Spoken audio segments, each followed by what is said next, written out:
Assalamualaikum warahmatullahi wabarakatuh. Para pemirsa channel Mas Muria, mari kita lanjutkan belajar kitab Tuhfatul Atfal. A'udzu billahi minasyaitonir rajim. Bismillahirrahmanirrahim. Alhamdulillahi rabbil alamin wa bihi nasta'inu ala umurid dunya waddin. Wassalatu wassalamu ala asyrafil anbiya'i wal mursalin Sayyidina wa maulana Muhammadin wa ala alihi wa sahbihi ajma'in, amma ba'du. Faqala syekhul muallif rahimahullahu ta'ala wa nafa'ana bihi wa bi'ulumihi fid dharaini amin.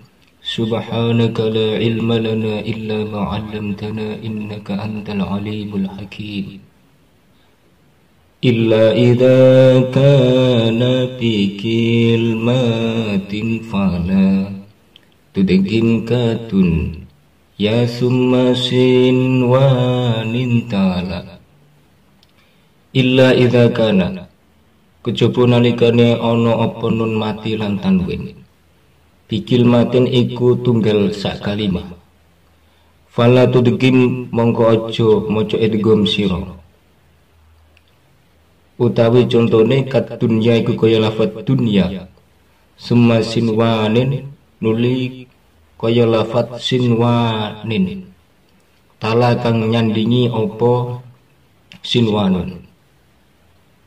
Jadi kemarin diterangkan bahwasanya ketika ada nun mati atau tanwin bertemu ya nun mim waw, maka dibaca idgham bi gunnah.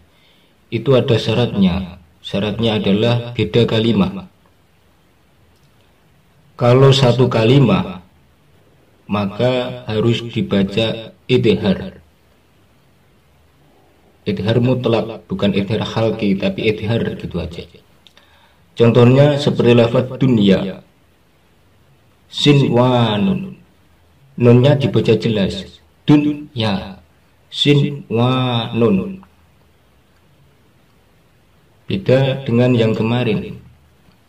Ketika ada nun atau tanwin bertemu ya nun mim waw, maka nunnya atau yaknya diidghamkan, dimasukkan ke huruf yang ditemuinya, entah itu ya atau nun, waw atau mim. Kalau idgham bi gunnah seperti lafal may yaqul, nunnya dimasukkan ke ya. Kenapa? Karena beda kalimah. Yang man ini kalimah isim, yaqul kalimah fi'il. Jadi ada dua kalimah di sini. Man kalimah isim, yaqul kalimah fi'il. Nunnya ikut kalimah isim, yaknya ikut kalimah fi'il. Jadi untuk mengetahui ini kalimah isim atau fi'il, kita harus mengetahui ilmu nahwu dan syaraf terlebih dahulu.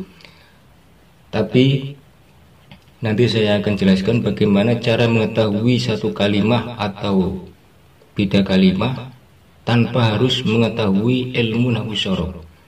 Karena tanda-tandanya cukup mudah, bisa dilihat dengan mata tanpa harus mengetahui ilmu nahwu dan syaraf. Kalau lafal may yaqul ini jelas beda kalimah. Nun yang bertemu ya ini beda kalimah. Kenapa? Karena nunnya ikut kalimah isim, yaknya ikut kalimah fi'il. Contoh lagi, mimman mana'a. Mimman mana'a, nunnya masuk ke mim. Kenapa? Karena beda kalimah. Nunnya kalimah isim, mana'a kalimah fi'il. Jadi syarat idgham bi gunnah, nun mati bertemu ya nun mim waw diidghamkan, itu kalau beda kalimah. Kalau satu kalimah jadinya malah idhar, nanti dibaca jelas seperti dunya. Kalau yang tanwin ada yang satu kalimah apa tidak? Tidak ada. Karena tanwin adalah akhir daripada kalimah isim. Makanya di dalam Al-Quran tidak ada tanwin yang bertemu ya nun mim waw satu kalimah, tidak ada. Yang ada cuma nun mati bertemu ya nun mim waw satu kalimah. Makanya di dalam Al-Quran idhar mutlak itu cuma ada nun sukun yang bertemu ya nun mim wawu satu kalimat. Tidak ada yang tanwin bertemu ya nun mim wawu satu kalimat, dikarenakan tanwin itu akhir daripada kalimat isim. Maka tidak mungkin ada tanwin yang bertemu ya nun mim wawu satu kalimat. Terus ciri-cirinya apa kalau beda kalimat? Ciri-cirinya beda kalimat itu dipisah. Nunnya sama ya-nya dipisah. Nunnya sama mimnya dipisah. Nunnya sama wawunya dipisah. Karena kalimat dalam bahasa Indonesia itu kata. Orang Indonesia sama orang Arab cara menulis itu sama. Setiap kata pasti dikasih spasi.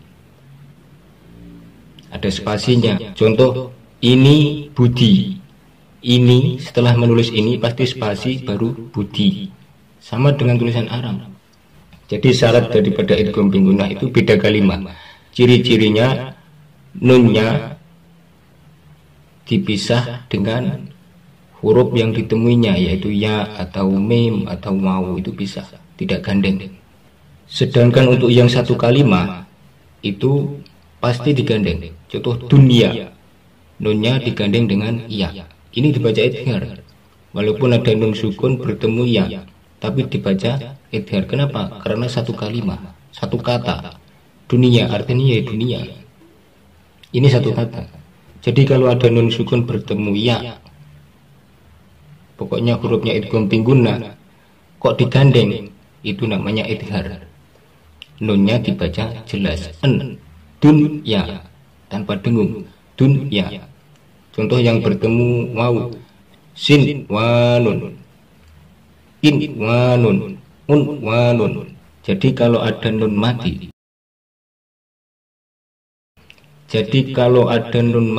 bertemu ya nun mim wawu, hurufnya idgham bin gunnah, dibaca idgham bin gunnah, syaratnya itu beda kalimat. Ciri-cirinya nunnya tidak digandeng dengan hurufnya idgham bin gunnah. Itu baru diidghamkan. Contoh may yaqul.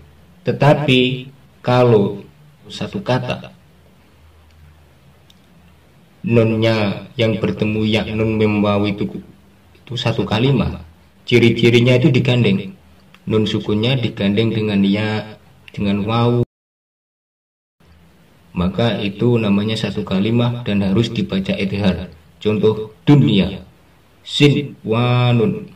Saya kira itu saja yang bisa saya sampaikan. Kurang lebihnya saya mohon maaf. Semoga ada barokah dan manfaatnya buat kita semua. Wabillahi taufiq wal hidayah. Wassalamualaikum warahmatullahi wabarakatuh.